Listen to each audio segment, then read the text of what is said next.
కానపల్లె ప్రజలు నన్ను ఒంటరిని చేసినారంట. నేను వాళ్ళని బెదిరించినానంట. ఇంకా ఏమేమో చేసినానని చెప్తాన్నాడు.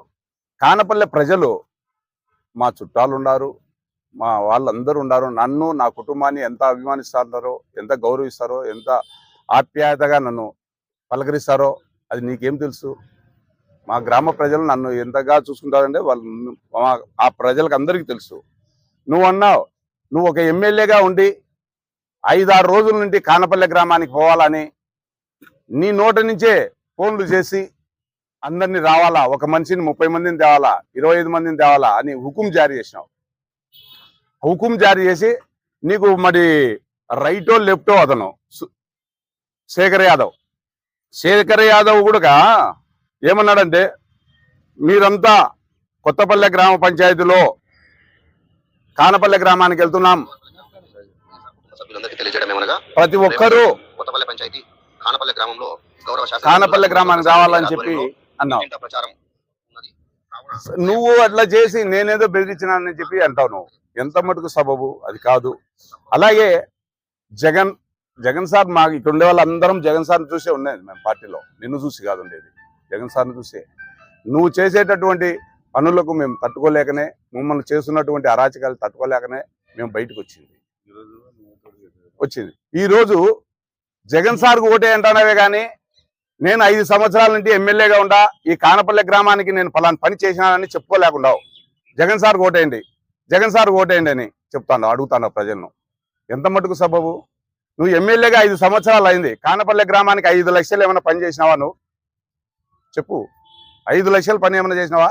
నువ్వు మళ్ళీ ఏదో చెప్తున్నావు, నేను ఎమ్మెల్యే అవుతా మళ్ళా 1 సంవత్సరానికి బృందావనం చేస్తానని. కానపల్లె గ్రామంలో ఎద్దుల బండ్లు పందాలు పెడితే 50,000 ఇస్తానని 5 రూపాయలు ఇల్ల. ఆంజనేయ స్వామి దేవాలయంకు కటాంజనం కట్టిస్తానని 10 రూపాయలు కూడా ఇవ్వలేదు. అక్కడ ఉన్నటువంటి మోరీ యాదవ కాలనీలో మోరీ చాలా ఇబ్బందులు పడుతున్నారు, అది నేను కట్టిస్తానని చెప్పి అన్నావు, కట్టిలా. కిరణ్ అన్న వచ్చి ఒకసారి ప్రచార నిమిత్తం పోయినసారి ఎలక్షన్లలో కిరణ్ అన్న వచ్చి ఈ ఊరికి గవర్నమెంట్ వస్తానే ఫస్ట్ మా ఊర్లో పశువులు ఎక్కువ ఉన్నాయి, ఈ ఊరికి ఖచ్చితంగా నేను దగ్గరుండి పశువుల హాస్పిటల్ కట్టిస్తానని చెప్పి అన్నావు. ఏది చేయలే. నేను సర్పంచ్ అయిన 3 సంవత్సరాలు అయింది. 3 సంవత్సరాల నుండి 6 నెలల నుంచి నన్ను ఇబ్బంది పెడుతున్నావు. నేను గెలిచిన 6 నెలల నుంచి నన్ను ఇబ్బంది పెడుతున్నావు. నేనై తట్టుకోండా. అయినా కూడా మా ఊర్లో సచివాలయాలు, హెల్త్ క్లినిక్, రైతు భరోసా స్థలం కొని కట్టించా.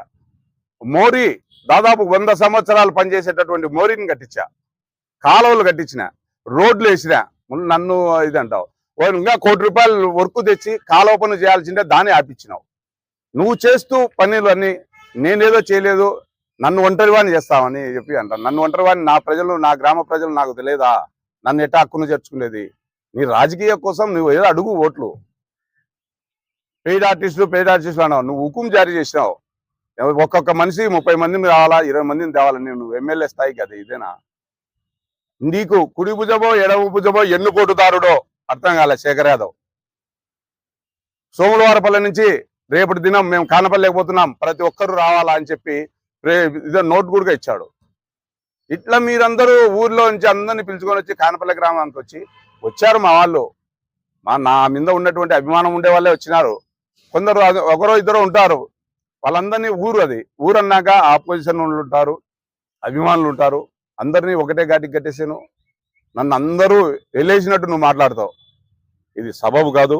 ఎప్పుడైనా కానీ నువ్వు ఈ ఊరిని బృందావనం చేస్తా అంటున్నావు. ఏం బృందావనం చేసావు? ఇప్పుడు 5 ఏళ్ల ముంటే 5 లక్షల రూపాయలు పని కూడా చేయలే. ప్రకాశ్ నగర్లో నేను 3.5 కోటి పెట్టి బృందావనం చేస్తా అన్నావు. అక్కడ వేరే ఫండ్స్, డిఎంఏ పనుల నిధులు అయితేనేమి, ఎంపీ గ్రాంట్ నిధులు అయితేనేమి, ఇంకొక నిధులు అయితేనేమి ఆ పనులు చేసుకొని చేసావు కొంత. ఇంకా పోయిన ఎలక్షన్లలో వివేకానంద కాలనీని దత్తతకు తీసుకుంటా, ఈ కాలనీలో నేను ఈయనే సంసారం ఉంటా, ఇక్కడే ఉంటానని చెప్పి అన్నావు. ఎన్ని మాటలు ఎన్ని చెప్తావు?